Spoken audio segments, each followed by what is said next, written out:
नमस्कार, आपका स्वागत है। और देश में पॉलिश डायमंड की कीमतें 10,000 रुपए प्रति कैरेट तक गिर गई हैं। लैब ग्रोन डायमंड की बात करें तो वो पहले से ही नेचुरल डायमंड्स के आधे प्राइस पर मिल रहे हैं। ऐसे में डायमंड्स की मांग कितनी बढ़ रही है, इस पर बात करने के लिए हमारे साथ आज हैं lab grown diamond and jewellery promotion council के चेयरमैन शशिकांत शाह, साथ ही gem and jewellery export promotion council के एक्स चेयरमैन खोलिन शाह। हमारे साथ हैं रेमी डायमंड्स के डायरेक्टर रितेश शाह भी हमारे साथ जुड़े हैं। आप सभी का कार्यक्रम में स्वागत है। सबसे पहले तो आप सभी से डिमांड पर ही एक चर्चा करना चाहेंगे, क्योंकि हमने देखा है कि गोल्ड की demand first quarter of this year में थोड़ी सी गिरती हुई नजर आई है। माना यह जा रहा है कि ईयर ऑन ईयर डायमंड की डिमांड यहां पर लगातार बढ़ती है। सबसे पहले आपसे ही जानना चाहेंगे रेमी, कैसे देखते हैं आप ओवरऑल डिमांड ग्रोथ जो हम यहां पर आता हुआ देखते हैं डायमंड्स के लिहाज से इंडियन मार्केट्स में? डायमंड के लिए अगर मैं बोलूं तो डिमांड्स है। अगर नेचुरली माइन की आप पूछो मुझे तो नेचुरली माइन की डिमांड्स पहले से थोड़ी कम है लोकल मार्केट में, इंडिया में। ओवरऑल इकोनॉमी इंडिया में बहुत अच्छी है और उससे बढ़नी ही चाहिए डिमांड्स। उसके सामने समवेयर क्या हुआ है कि लैब ग्रोन डायमंड ने भी इंडिया में अच्छी तरह एंट्री मारी है और लोगों को उस तरफ जाने का अट्रैक्शन बढ़ते ही जा रहा है। जैसे आपने पहले बोला कि लैब ग्रोन डायमंड आज आधी कीमत में मिल रही है, तो लैब ग्रोन डायमंड ये जो बोले तो जितने लोग अफोर्ड कर सकते थे उससे ज्यादा अफोर्ड कर पा रहे हैं लोग। तो मैं तो बोलूंगा कि लैब ग्रोन डायमंड की कीमत अगर नेचुरली माइन के सामने देखे तो 30 से 50% की है। नो एवरेज डिपेंड, आप कोई ब्रांड के हीरे लेते हो या नॉन ब्रांडेड लेते हो, तो 30 से 50% की कीमत है। तो उससे क्या हुआ है कि जैसे हीरा बोलते हैं कि हीरा सदा के लिए है, तो अब हीरा होगा सबके लिए। तो ये डायरेक्शन जा रहा है। अगर आप वैसे पूछो मुझे तो मैं यही बोलूंगा कि डिमांड डायमंड की है, बट नेचुरली माइन डायमंड की डिमांड इंडिया में और बाहर के देश में हर जगह नेचुरली माइन डायमंड की डिमांड्स कम हो रही है वर्सेस लैब ग्रोन डायमंड की डिमांड बढ़ते जा रही है। आप अगर एक्सपोर्ट प्रमोशन काउंसिल का भी अगर आप देखोगे ये रिपोर्ट, तो 51% एक्सपोर्ट 2022 में ज्यादा है पहले साल से लैब ग्रोन का। तो ईयर ऑन ईयर ये बढ़ते ही जा रहा है और लैब ग्रोन के लिए इंडिया बहुत बड़ा प्रोड्यूसर है और दुनिया का सीवीडी ग्रोन डायमंड में सबसे बड़ा प्रोड्यूसर है। ओके, जी हाँ, एब्सोल्युटली। चीन लीड करता है जब हम लैब ग्रोन डायमंड्स की बात करते हैं। और इंडिया में जैसे आपने कहा कि एक एंट्री यहाँ पर ज़रूर देखने को मिली है। पेनिट्रेशन चाहे इस वक्त यहाँ पर कम हो, लेकिन हमने उस टाइम के बजट में भी यहाँ पर कुछ सहूलतें आते हुए देखी हैं। शशिकांत जी, आप कैसे देखते हैं? 500 लैब ग्रोइंग यूनिट्स हैं एज ऑफ नाउ इंडिया में। यहाँ पर नंबर स्ट्रॉन्ग नजर आते हैं, एडॉप्शन है, अंडरस्टैंडिंग यहाँ पर अब मार्केट में बनती हुई नजर आई है। ईयर ऑन ईयर ग्रोथ सबसे पहले आपसे जानना चाहेंगे, किस तरह के नंबर्स हैं? नंबर तो बढ़ते ही जाएंगे और बढ़ने ही चाहिए। जैसे सोने का दाम बढ़ेगा वैसे लैब ग्रोन डायमंड की डिमांड बढ़ती जाएगी, कि आम आदमी के लिए ये ज्यादा अच्छा रहेगा कि नेचुरल डायमंड नहीं तो चलो लैब ग्रोन डायमंड के अंदर तो हम 14 कैरेट के अंदर स्टड करके ले सकते हैं। और मशीन की जो डिमांड है वो दिन पर दिन सूरत के अंदर बढ़ रही है, अहमदाबाद में लगे हैं, मुंबई में लग रहे हैं, दिल्ली में लगे हैं। और बढ़ने से जैसे हिंदुस्तान की डिमांड निकलेगी तो इसके सामने बढ़ना चाहिए ही, ये हमारा कहना है। तो इसके लिए सबसे पहले मनीषा जी मैं ये कहना चाहूंगा कि डीटीसी डायमंड ट्रेडिंग कॉर्पोरेशन ने जो स्लोगन दिया था, ए डायमंड इज फॉरएवर, हम कहते हैं a diamond is forever but a lab grown diamond is forever and for everyone. सब कोई ले सकेगा अभी, तो डिमांड तो बढ़ेगी। जी हाँ, वो लाइन काफ़ी बेहतरीन है। Diamond is for ever and for everyone. जिस तरह की प्राइसिंग है विद इन रीच है यहाँ पर सभी के लिए। कॉलिन, आपको भी यहाँ पर चर्चा में शामिल करना चाहेंगे और सबसे पहले दोनों ही डायमंड्स से के बारे में आपसे भी जानना चाहेंगे, क्योंकि जहाँ तक नेचुरल डायमंड्स की बात है, जो लेटेस्ट नंबर से हम बात कर रहे हैं कि रॉ डायमंड की जो डिमांड है वो यहाँ पर हमने 15% घटते हुए देखी है। पॉलिश में भी रॉ डायमंड की डिमांड 25% गिरी है, पॉलिश की डिमांड 15% यहाँ पर गिरी है। इंडियन मार्केट्स में यहाँ पर डिमांड को लेकर कुछ चिंताएं हैं जहां तक ज्वेलरी की बात है, और डायमंड उसका ऑफ कोर्स यहाँ पर हिस्सा है। तो नेचुरल डायमंड्स हो या फिर लैब ग्रोन डायमंड्स हो, दोनों ही क्या पैरेलल आप as of now Indian demand में आता हुआ देख रहे हैं? थैंक्स मनीषा। जो आप देख रहे हो कि इंपोर्ट गिरा है और एक्सपोर्ट में भी जो गिरा है वो नेचुरल और लैब ग्रोन दोनों का इफेक्ट नहीं है। वो मैक्रो इकोनॉमिक है। हमारा जो सबसे बड़ा मार्केट है वो यूएस है, और यूएस का जो डेटा है सारी चीज पे, इन्फ्लेशन, इंटरेस्ट रेट, तो वहां पे जैन फेब मार्च में थोड़ी इकोनॉमी में स्लो डाउन आई है। और वो स्लो डाउन के कारण जो कंजम्पशन है वो पहला क्वार्टर नहीं बट अप्रैल में जून और शायद जुलाई अगस्त तक स्लो रहेगा, वैसे इंडस्ट्री का उम्मीद है। और सितंबर अक्टूबर नवंबर ये साल एक शॉर्ट और 2-3 महीने का ही सीजन रहेगा, क्योंकि लास्ट ईयर का जो माल जो गुड्स आज रिटेल स्टोर्स पे है यूएस में, यूरोप में, वो अभी तक पूरी तरह से इन्वेंट्री क्लियर आउट नहीं हुआ है। सो आई थिंक एक है जो इफेक्ट आप देख रहे हो नेचुरल पे, वो ग्लोबल स्लो डाउन के कारण है कि चाइना अभी पूरी तरह से खुला नहीं है, यूएस में स्लो डाउन है, यूरोप में स्लो डाउन है, और इंडिया भी आप देखोगे तो लास्ट 2 महीने से रिटेल सिनारियो, ये गोल्ड प्राइस जो बहुत बढ़ गया उसके कारण थोड़ा स्लो हुआ है। बट इंडिया उम्मीद रखते हैं कि जैसे इकोनॉमिकली भी हम देख रहे हैं, और आप स्टॉक मार्केट भी देखो तो अक्षय तृतीया ऑनवर्ड्स ऐसे लग रहा है कि मार्केट शुड कम बैक, ऐसे डिसेंट थोड़ा सिनारियो में रहेगा। अब आई लैब ग्रोन की बात, तो एटलीस्ट हमारी राय ये है कि नेचुरल भी चलेगा, लैब ग्रोन भी चलेगा। नेचुरल में जो एक ये ग्लोबल सिनारियो का एक इफेक्ट देख रहे हैं वो तो तकलीफ है ही, और दूसरा जो एक बड़ा आई वुड से ये रशिया का जो इंपोर्ट बंद हो गया है, तो लगभग 30% 33% रफ वहां से आ रहा था, और वो कम होने से भी हमारे धंधे पे यहाँ पे इम्पैक्ट है। और लैब ग्रोन में जो एक मींस डिमांड तो है, वॉल्यूम्स बढ़ रहे हैं, उसका कोई दो राय नहीं है, बट प्राइस बहुत रिड्यूस हो गई है। सो उसके कारण आज रिटेल सिनारियो के आप मिड स्ट्रीम भी देखो तो उनको एक चिंता है कि मींस बिजनेस कैसे ट्रांजैक्ट करे, क्योंकि हम लोग देख रहे हैं कि प्राइस रिडक्शन हो रहा है। एक लेवल और बॉटम हो जाएगा, फिर may be it will be business as normal for every. तो अगला सवाल आप सबसे यही है कि कितना नेचुरल डायमंड का एज ऑफ नाउ प्राइसेस है और कितना लैब ग्रोन का है, ताकि एक व्यूअर समझ सके कि कितना यहाँ पर डिफरेंस है। कॉलिन, आपसे ही जानना चाहेंगे। अगर देखो आज नेचुरल और लैब ग्रोन में आप देखोगे तो छोटे साइज जो है उसमें आई वुड से लगभग 50-60% का डिफरेंस है between natural and lab grown. और अगर आप बड़े डायमंड्स देखोगे तो उसमें लगभग 70-80% का डिफरेंस है नेचुरल और लैब ग्रोन। सो आज की तारीख में इतना फर्क है। ऑफ कोर्स जो फर्क है वो रेंज करता है कलर, क्लैरिटी, साइज और बहुत सारे सिनारियोज हैं, बट लगभग ये फर्क है दोनों में। शशिकांत जी, ऑफ कोर्स जैसे आपने कहा कि लोग गोल्ड लेते हैं और फिर उसमें नेचुरल डायमंड की जगह लैब ग्रोन लगवा लेते हैं, तो गोल्ड की कीमत तो वहां पर रहती ही है, और लैब ग्रोन ऑफ कोर्स एक स्टेटस के हिसाब से भी यहाँ पर पहनने की बात हो जाती है।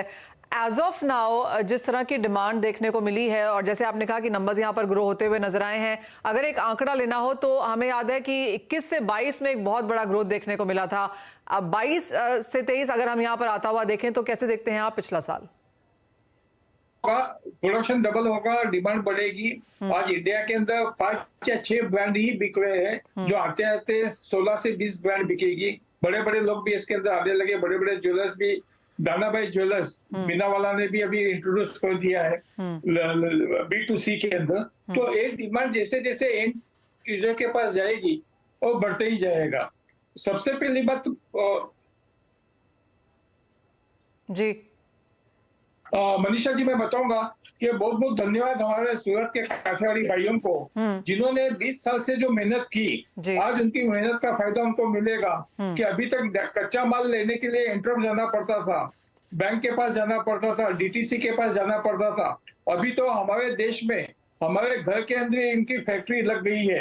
ये माल ही खुद उगाओ, माल खुद बनाओ, माल बेचो। तो जो फायदा अपने देश को अपने ट्रेडर्स को होने लगा है वो जान के सबको खुशी बहुत हो रही है, और हमारी सरकार का भी बहुत सारा सहयोग है लैब ग्रोन डायमंड के लिए। तो आज जनता तक मैसेज पहुंच गया है, जिस दिन हिंदुस्तान की डिमांड निकलेगी तो चाहे 25,000 भी मशीन लगेंगे तो भी कम पड़ेंगे। ऑलराइट, तो डिमांड यहाँ पर अच्छी खासी है। जैसे कहा गया 5 से 6 brand as of now lab grown का काम करते हैं, लेकिन आगे जाके माना जा रहा है कि 15-20 ब्रांड इसको अपना लेंगे। रितेश, आप कैसे देखते हैं, क्या दोनों का ही काम आपको लगता है सभी ज्वेलर्स को अब यहाँ पर लेना होगा? क्या इस तरह की डिमांड अवेयरनेस है इंडियन मार्केट्स में अब? मैं कॉलिंग जी से और शशिकांत जी से सहमत हूँ कि दोनों ही चलेंगे। नेचुरली माइंड भी चलेगा, लैब ग्रोन भी चलेगा। जैसे शशिकांत जी ने बोला वो बहुत सही बात है कि एक स्लोगन जब बना था कि डायमंड इज फॉर एवर, अभी नया स्लोगन है diamond is for ever and for everyone. तो इंडिया में जो पॉपुलेशन है उसमें 35% पॉपुलेशन ऐसी है जो मिडिल क्लास से अपर मिडिल क्लास तक जा रही है, और वो लोग के लिए हीरा एक सपना था। अब now they can actually fulfil their dream कि भाई नहीं, हम भी हीरा पहन सकते हैं। तो अगर वो डिमांड खुलती है तो जैसे इन्होंने बोला कि 25,000 रिएक्टर भी कम पड़ेंगे, सो नेचुरली माइंड चलेगा फॉर श्योर। बट अगर प्रोपोर्शनली देखें तो नंबर ऑफ पीसेस में लैब ग्रोन बहुत आगे चला जाएगा। क्लियरली फॉर एवरीवन का जो यहाँ पर स्लोगन है वो यहाँ पर काम करता हुआ नजर आएगा और ज्यादा से ज्यादा लोग इसे अपनाना भी चाहेंगे। एक कॉलिन, अगर हम रीसेल की बात करें तो कितना रीसेल आता है एज ऑफ नाउ डायमंड्स का, नेचुरल डायमंड्स का? नेचुरल डायमंड्स है कि लैब ग्रोन डायमंड्स है, कुछ भी है, ये जो रीसेल है वो हर रिटेलर का अपना अपना पॉलिसी रहता है। Okay. बट लगभग हिंदुस्तान में जो पॉलिसी है वो सारे रिटेलर की ऐसी है कि जो भी मार्केट रेट आज का है वो हिसाब से रिटेल होता है। सो अगर आज का प्राइस है आपने ₹1,00,000 पर कैरेट में लिया तो वो ₹1,00,000 देता है, अगर आपने 50,000 में लिया तो 50,000 लेता है, और अगर 3 साल के बाद जो भी रेट है, जैसे सोने में भी हम लोग देख रहे हैं राइट, कि जो रीसेल है वो आज के मार्केट रेट के हिसाब से कंज्यूमर कस्टमर को देते हैं। और रीसेल कितना परसेंटेज पॉइंट आता हुआ देखते हैं? आपको लगता है अगर 10 लोग डायमंड लेते हैं तो कम से कम 2 रीसेल के लिए आते हैं, या फिर आपको लगता है कि लोग होल्ड करते हैं for a very long time and most of this diamond doesn't even come back into the market? नहीं, ऐसा नहीं है। देखो आज दो टाइप के रीसेल है और हिंदुस्तान के यूएस दोनों जगह पे वो बहुत पॉपुलर है। लगभग से 5 से 10% जो भी माल बेचो वो रीसेल के लिए आता है, बट वो रीसेल नहीं है। बहुत टाइम आज डायमंड जो वापस आता है वो इसलिए है कि आज अगर उसने आधे कैरेट का लिया था जब वो 25-30 साल की थी फॉर एग्जांपल कंज्यूमर, और अब जब 40 साल है उसका इनकम बढ़ा है तो अभी उसको 2 कैरेट का स्टोन लेना है, तो वो अपना हाफ कैरेट देके 2 कैरेट का स्टोन अपसेल करते हैं। तो रिटेलर्स भी जो है वो दुनिया भर में ये एनकरेज करते हैं क्योंकि उनका एक सेल बढ़ रहा है। सो ये सिनारियो इंडिया में भी बहुत है कि आज जिसने सोना खरीदा 15-20 साल पहले फॉर एग्जाम्पल, वो आज नई डिजाइन खरीद रहा है, तो रीसेल टेक्निकली रीसेल नहीं, अपग्रेड है वो, पैसे की जरूरत है, इसलिए रीसेल वो बहुत कम शायद परसेंटेज होगा। जी हाँ, जैसे आपने कहा रीसेल इतना ज्यादा नहीं है, एक्सचेंज है या फिर अपग्रेड्स हैं, जिस तरह से इंडिया अपना गोल्ड एंड डायमंड यहाँ पर होल्ड करता है। लेकिन इसी के साथ एक ब्रेक के लिए रुकेंगे, जब लौटेंगे तो एक मास्टर क्लास करेंगे, अपने पैनल के साथ जानने की कोशिश करेंगे क्या खरीदें, कैसे खरीदें, अगर आप बिगिनर हैं तो क्या करें, अगर आप अपग्रेड करना चाहते हैं तो कैसे डायमंड लें। इस ब्रेक के बाद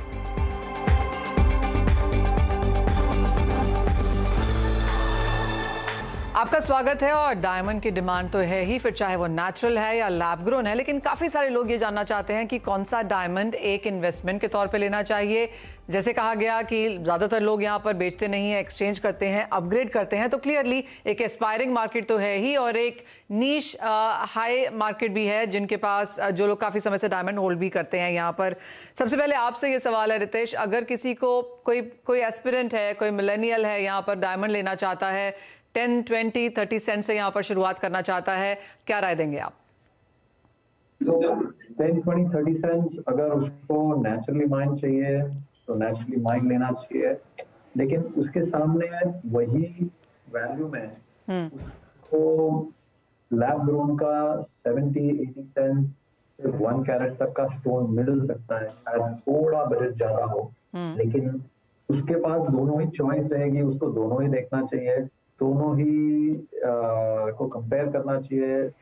जैसे कॉलिन जी ने बोला, at the end of the day जो उन्होंने खर्चा है और जब जो वैल्यू होगी वो उसको मिलेगी, तो उसको ये डिसाइड करना होगा कि इन्वेस्टमेंट कर रहा है या उसको वो पहन के उसका प्लेजर चाहिए और उनकी वाइफ को वो बड़ा साइज चाहिए। अभी एक चीज है कि दुनिया में कभी भी कोई भी लेडी को आप पूछोगे और दिखाओगे 30 सेंट्स है और बाजू में 70 सेंट्स रखोगे, वो कभी नहीं बोलेगी मुझे 30 सेंट्स चाहिए, वो 70 ही चाहिए।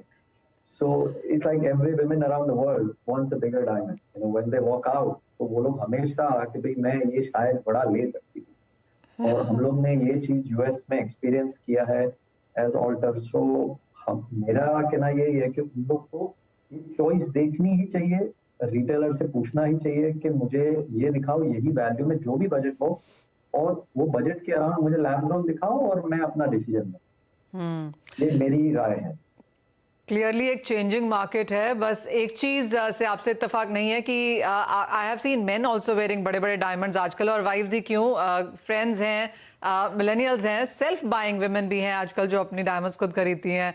शशिकांत जी, ये सवाल आपसे है। जैसे रितेश ने काफ़ी अच्छे से बताया कि 30 सेंट्स में आपको 70 सेंट यहाँ पर लैब ग्रोन मिलता है, और लोग अपनी बजटिंग करते भी हैं और आजकल यहाँ पर खरीदते भी हैं। इन कंज्यूमर्स की तादाद आप कैसे बढ़ता हुआ देखते हैं?